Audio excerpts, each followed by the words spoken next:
So it turns out it's funny to be right. Welcome to Azimuth Podcast. I'm Barrett McNabb, and with me is Kimberly McNabb. So comedy was used to be this universal language that everybody was able to enjoy. But on the by and by, over the past few decades, the left seems to have been grabbing a larger and larger stake of it, and it's now become the job of a number of comedians to grab that back and get some conservative commentary on the way. So imagine, if you will, Greg Gutfeld smirking as he's reading off a teleprompter. Delta's DEI officer has banned the term ladies and gentlemen from airport announcements, he said, in a satiric tone. He hit the punchline, and he placed it with, "Dear customers of all gender identities, your flight is canceled and your stewardess has a dick." I mean, the live studio audience that gathered to watch him just erupted in laughter and applause. It's the type of joke that might have appeared in 1980s or 90s on sketch shows like Saturday Night Live or stand-up specials like Eddie Murphy's Delirious. But, you know, I remember Eddie Murphy's Boogie in Your Butt, and there's no way that any of that would be able to play today. You couldn't, none of that. In fact, I'm surprised that nobody has dug that up and tried to cancel him. Exactly. Like everyone else has been canceled. But I say all this has started with the PC movement. I mean, I remember rolling my eyes hard back then.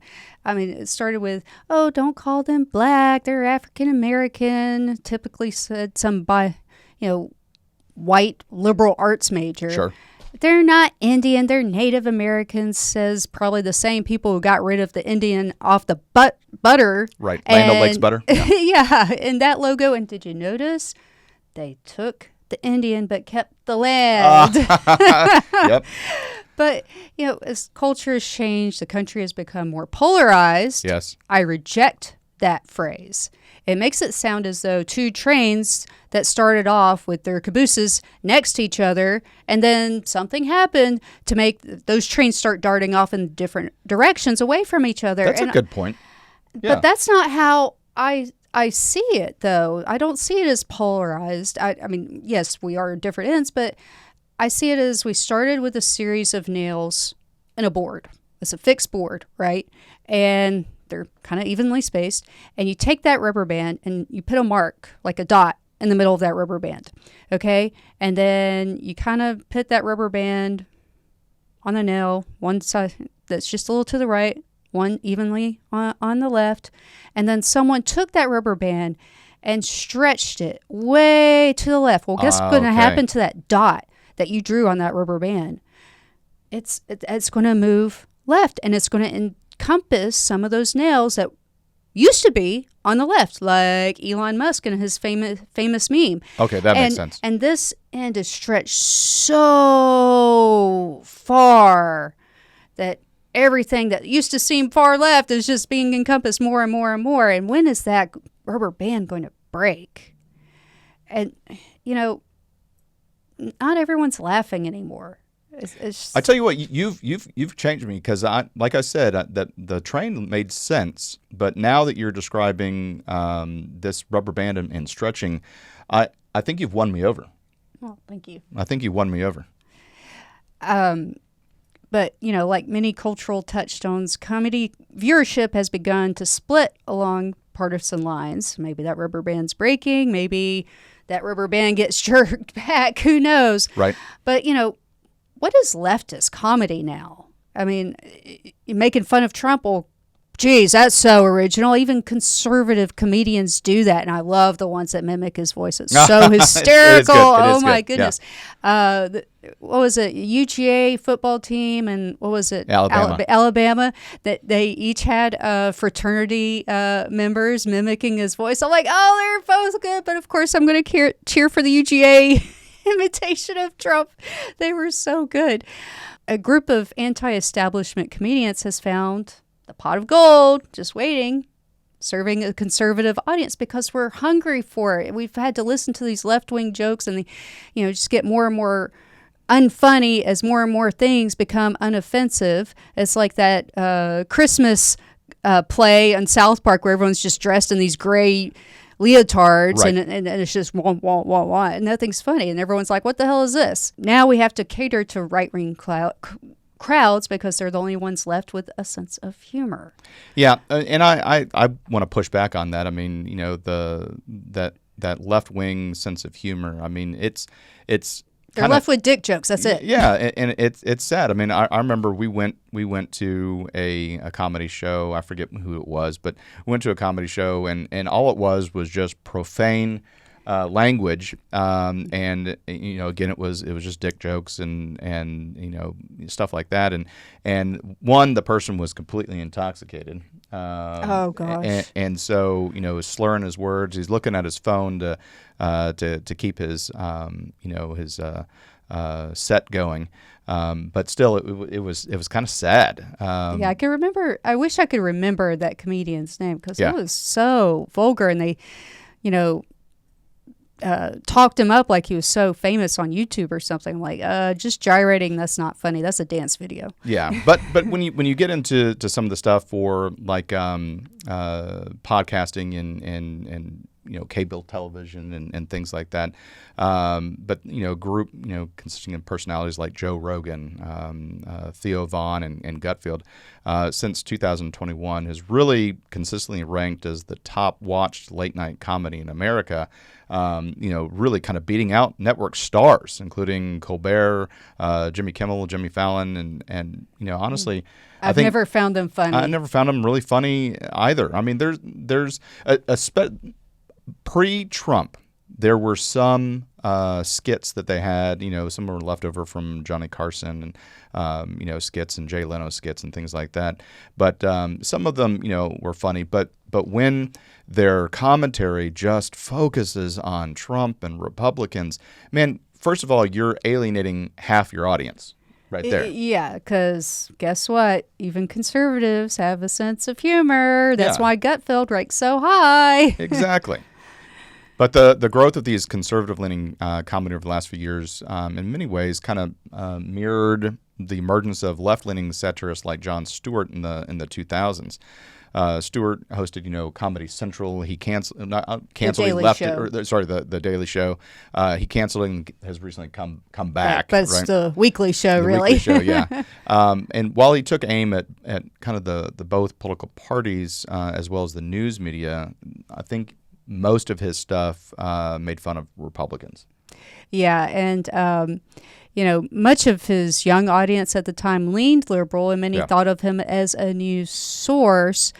And I definitely believe this is true, not just because of Pew's research poll found that 21% of people ages 18 to 29 regularly got their election coverage from The Daily Show and others like it, but I remember talking to some of my roommates and other college students, like, oh, you seem to know stuff about politics and whatnot, right. But I find it kind of boring because, I was in my 20s.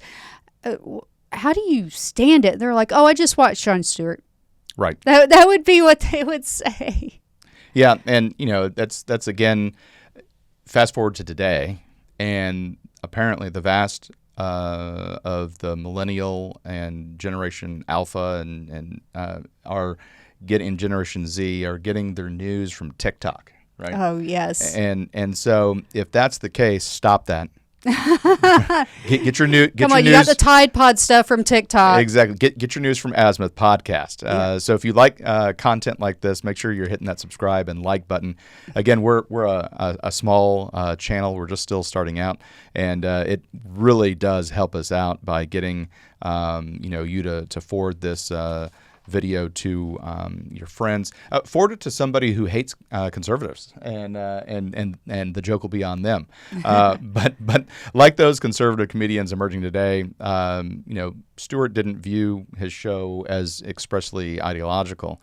I think he acknowledged his own liberal biases and said in a 2005 interview with The Guardian that his foremost goal was to make people laugh. But obviously there was that slant.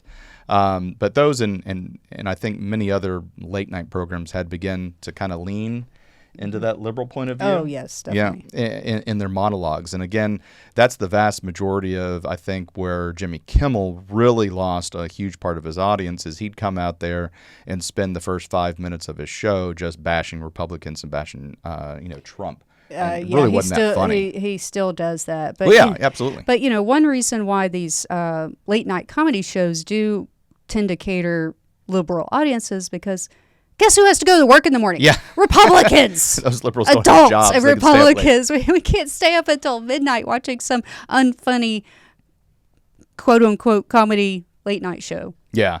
Well, with I think you're right. More Democrats than Republicans are watching those late night shows. But according to a YouGov poll published earlier this year, it's because when you have a group that is saying, "Look, I don't want to have kids," and so it's bad for the environment, and most of those people are left leaning. Left-leaning dinks, the dual income, no kids. But conservatives are having children, and so you've got kids in the house, and you can't. You have to put them to bed, and you can't. And stay you're up. tired because Yeah. they wear you out, and yeah.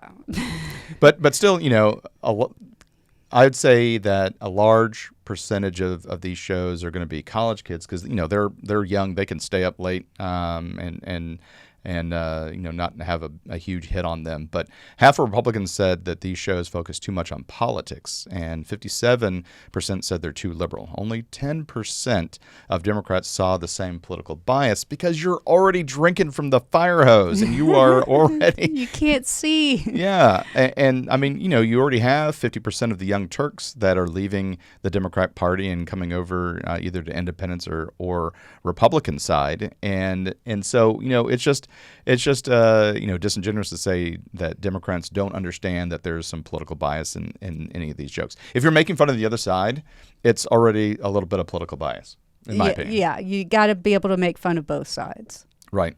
Now, we were talking earlier, and you were talking about an author, Nick Marks and Matt Seinkowitz. Yes, their book is called "That's Not Funny: How the Right Makes Comedy Work for Them," and they argue that the void gave to the rise of comedians like Gutfeld and Rogan, and many of them correctly assessed that there was a market for right-leaning comedy. Well, guess what? When you get left behind, everyone takes over. Right. There is a void.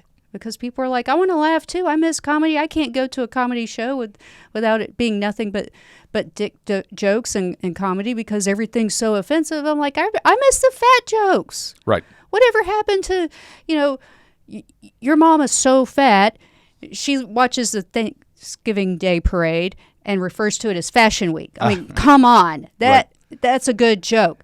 But, that it just left this huge void, and they write about it in the book.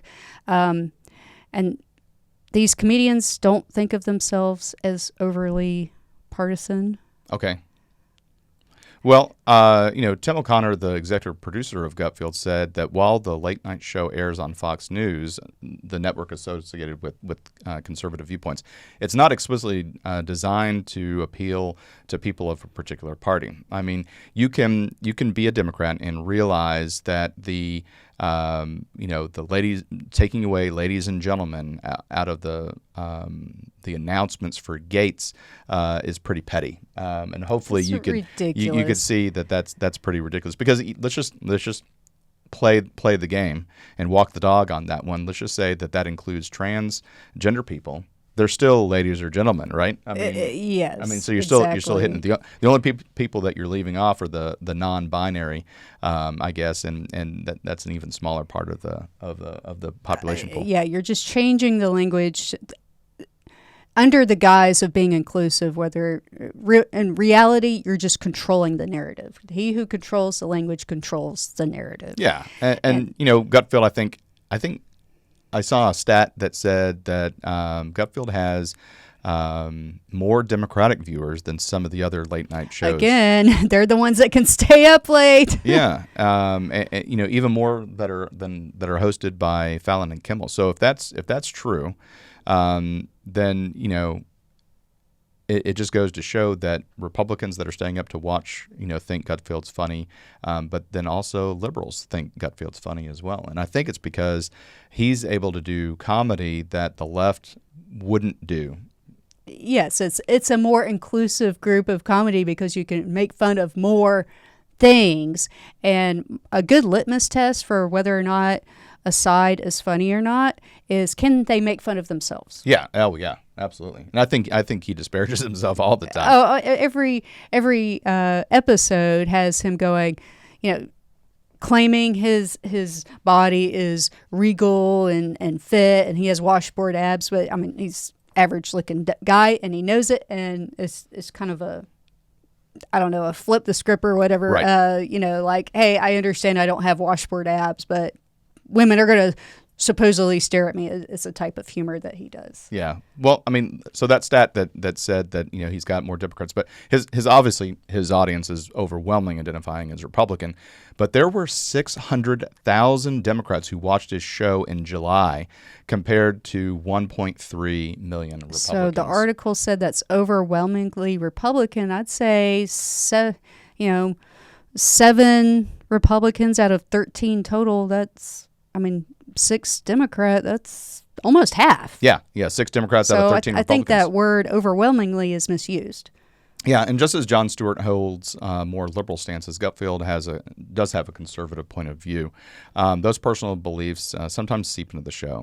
When Trump was a guest, for instance, which was a huge boost in ratings for that show, Gutfeld repeatedly described him as both the 45th and the 47th president, even though Trump is currently in a super tight race to win the title for that second time. But if you look at the betting averages in Las Vegas and overseas in England, those betting odds are putting Donald Trump at a greater than 50% chance to win. I think some of them are getting up into the 60% chance to win. So go bookies. Yeah, but to go on Fox, you're hardly showing any any bias. Right.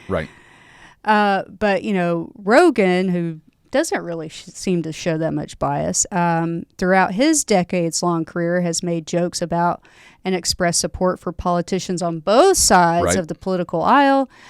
He has attempted to walk a careful line by defining his humor as more politically incorrect, which I appreciate, than overly partisan, and that's true comedy. Yeah, I want politically incorrect. I don't want any sensitivity. If we can't make fun of ourselves, if anything's off limits, sorry, can't be funny. And which side is the PC police? The left. Yep, I agree. And which side does criticize itself, correct itself, examines itself? The conservatives. But since 2020, Rogan has showcased more and more right-leaning politicians. I agree. Could be an example of that rubber band. Yeah. And, on his podcast and left-leaning ones, that's because the left, they just want to spout off parroted lines and not offend anybody. So you can't talk the 3-hour podcast if everything's off limits. Yeah, and not obviously not everything that Joe Rogan has on his podcast is comedy. I mean, he's had gets into deep stuff. Yeah, he gets into deep stuff. He gets into vaccinations. He gets into climate change. He gets into geopolitical with China and the rise of China and he's had guests on that say, look, China is possibly coming to an end because of their population debacles that they have. But anyway, he's got some serious topics on there, but also he has comedic ones as well. Yeah, I mean, he had Jordan Peterson on there, and he's a super deep thinker. He says things that make you challenge yourself mentally and how you are mentally, spiritually, mental health wise, and that's definitely a deep thinking, not necessarily funny and hard to do. Yeah, and it becomes problematic because, I think comedy is such a unique animal as it pertains to expression of freedom of speech, and it allows you to kind of push boundaries but you can't push boundaries if everything's offensive. Yeah, exactly. You have to have thick skin, but there's there's people that tout free speech, but then you've got Tim Walz saying there's no guarantee of free speech when it comes to hate speech. You got John Kerry saying that the First Amendment is a problem. You got Hillary Clinton saying that the internet makes it hard to control people. I mean, listen to yourself. At least she's saying the quiet part out loud. Yeah, listen to yourself when you're saying that. But the free speech is that allows that exchange of ideas so we can handle tough things, like with Trump taking, talking with black journalists of America, a hostile environment. But he showed up, and Kamala Harris didn't. Yeah, no hiding, no cutting people's time short. I mean, it was them with the technical problems that kept the time short. Right. Who would you say is more open to talking? Yeah, absolutely.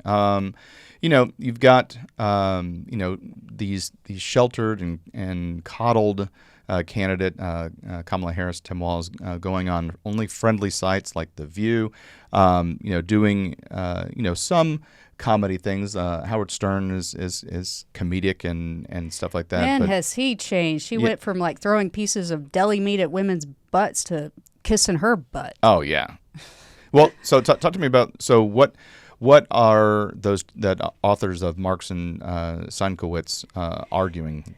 Well, they argue that regardless of Rogan's own political beliefs, the guests he has on and the rhetoric he uses are meant to embrace more conservative-leaning viewers who watch his show. His personal political beliefs may be a little murky, but they say it's very clear what his demographics are, and that's for people who want to think and who want to laugh. And proof's in the pudding. He's been the most popular podcast in the U.S. for the past 5 years, and he has more than 17 million subscribers on YouTube. Hey, Joe Rogan, just to let you know, hear us out. We're more than willing to come on your show, and we'll be happy to be a guest. I think we'd be a value add, so that's a plug for us, Joe. Let's get on the Joe Rogan Experience. Well, what do you think about rumors of Trump going on Joe Rogan, and then whoever put this out there is ridiculous, Kamala Harris? Oh, man. I mean, come on. Have him do the debate? She can't even say original thought in the shortest interviews. I mean, even if it's not on Brett Baier, I'm going to call him Leonard. I'm not going to call him Charlemagne the God. Right. I believe that's blasphemous and ridiculous. Okay, I appreciate the fact that you read about Charlemagne and thought he was awesome, but why did you have to add the God part? That's ridiculous. Right. And capitalize the G. Oh, God. Yes, really sacrilegious. But not even original thought on there. I mean, it's just recycled hash lines, and so it would be 3 hours of that, and I think he would end up shooting himself if he had Kamala Harris. Like, I've been listening to the same 5 minutes worth of dribble and parroted lines for 3 hours. Yeah, I think he'd be mad, but I think I read that a majority of the listeners to his podcast are obviously they're young men, right? Mm-hmm. And I think I read that half identify as Republican. And many of them hold similar beliefs, but if they hold the same beliefs that Rogan discusses in his show, so he values free speech, right? But still, that means that either half or a large percentage are liberal or independents. So he really does have that varied audience, but I'd have to say that it's the conservatives that are agreeing with him. Yeah. Yeah. Well, only 12% of Joe Rogan's listeners surveyed in a 2022 YouGov poll trusted newspapers to print the truth, compared to 27% of the general population. Well, I mean, when you go and look to see, I can empathize with that, because when you go and you see that newspapers are being purchased and radio stations are being purchased up by far left George Soros, Jeff Bezos, purchasing you've got the New York Times, the old gray lady that has historically been left leaning, just no bias there whatsoever. There, I made my joke for the for the show. I can see their point to say that with that many liberals and far left people owning the newspapers, that it's not trustworthy. Well, I think one big attraction with podcasts is you get a much longer format on which to to dig deeper into topics where, if you watch, Fox News or CNN, they may have 5 minutes to discuss, a recent event or a recent trend or whatever. And if you have experience with that, or if you've seen something about that, you're like, that what they just said doesn't line up with the trend I'm seeing or the incident, how I saw it. And, oh, here's a podcast that can talk about it for an hour. And they have, experts from different sides of the aisle, like Megyn Kelly likes to try to do on a topic. Sure. And so people can learn more from it. Now, I think, Rogan, he's based in Austin. I think he moved there, and so his show is based in Austin. But there's another, there's a club that's out there called the Comedy Mothership. Okay, yeah. Yeah, so he has cultivated a group of alternative comics who cater to a similar audience. And he's trying with the amount of success to build, an alternate right-wing comedy space at Mothership in Austin. Mark's one of the authors of the book said. Right, and that's interesting because, Texas is a very red state. We used to say that Austin is a blueberry surrounded by red, but as Texas ages and we're seeing more blueberries in the major metropolitan areas such as Dallas, Fort Worth, or Houston, as well. But still, I found it interesting that he's trying to do this right-wing comedy club in Austin. And that kind of made me like, how's that gonna? There gonna be a protest like every other day there? Well, Mark sees the convergence of comedy, the fighting world, and politics as a potential boon for the Republican Party. Yeah, I think. Don't get me wrong. I think it's a great idea. I just wonder. Well, I think we also have that fighting spirit. Yeah, and yeah, Rogan loves what's the fighting? The fighting Irish? Dana White's. Oh, the UFC. Yeah, UFC. Yeah. So we have more of that fighting spirit. Ultimate Fighting Championship.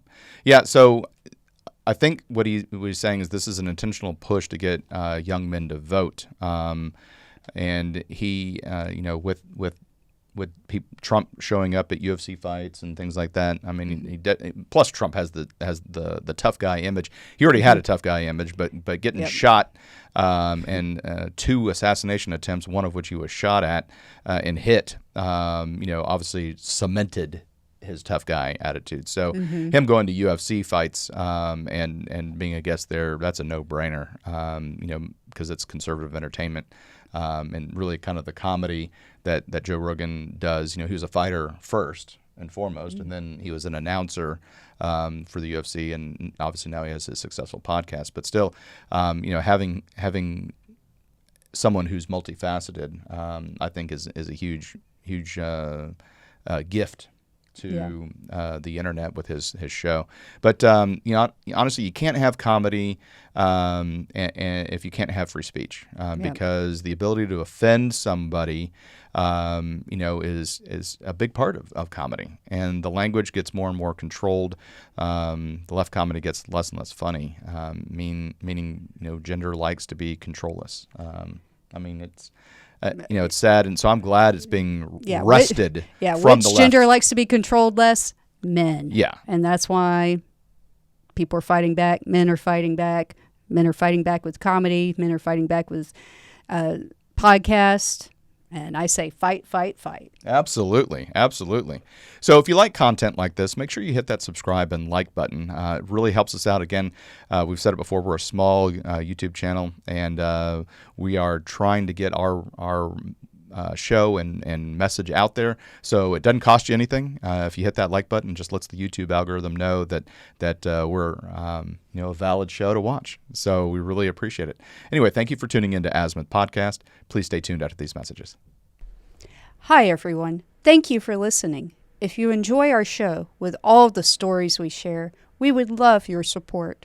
And it's as easy as clicking that subscribe or follow button. This will ensure you never miss an episode and keeps us bringing you these important stories. Your support makes a huge difference. Thank you so much for being part of our podcast family. Thanks, and keep tuning in.